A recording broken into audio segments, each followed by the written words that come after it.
नमस्कार, शिवराज न्यूजच्या बातमीपत्रामध्ये आपल्या सर्वांचे सहर्ष स्वागत आहे। जर तुम्ही नवीन असाल तर आज आमचे चॅनल लाईक करा, शेअर करा, सबस्क्राईब करा आणि पाहूया या बातमीचा सविस्तर वृत्तांत। आज दिनांक 22 ऑगस्ट 2026 रोजी लोकमान्य नगर विद्यामंदिर कोरोची शाळेची विद्यार्थी गुणवत्ता तपासणी मोहीम उत्साहात संपन्न। शाळा व्यवस्थापन समितीच्या वतीने विद्यार्थ्यांची शैक्षणिक गुणवत्ता वाढवण्यासाठी लोकमान्य नगर येथील लोकमान्य नगर विद्यामंदिर शाळेत सविस्तर गुणवत्ता तपासणी आणि मूल्यमापन कार्यक्रम यशस्वीपणे राबवण्यात आला।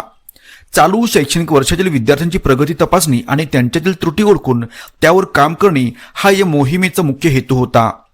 गुणवत्ता तपासणीची प्रक्रिया केवळ एका परीक्षेपुरती मर्यादित नसून त्यासाठी शिक्षकांनी महत्त्वाच्या टप्प्यावर विद्यार्थ्यांचे मूल्यांकन केले पाहिजे असे प्रतिपादन गावचे लोकनियुक्त सरपंच संतोष भोरे यांनी केले। यामध्ये पायाभूत साक्षरता चाचणी, त्याचबरोबर विद्यार्थ्यांचे मराठी इंग्रजी भाषेतील शुद्ध वाचन लेखन तपासले गेले। विद्यार्थ्यांचा शब्दसंग्रह आणि वाक्यरचना समजून घेण्याची क्षमता यावर गुणांकन करण्यात आले। त्याचबरोबर केवळ पाठांतर न तपासता विद्यार्थ्यांच्या मूलभूत क्रिया बेरीज, वजाबाकी, गुणाकार, भागाकार आणि तार्किक बुद्धिमत्तेची चाचणी घेण्यात आली।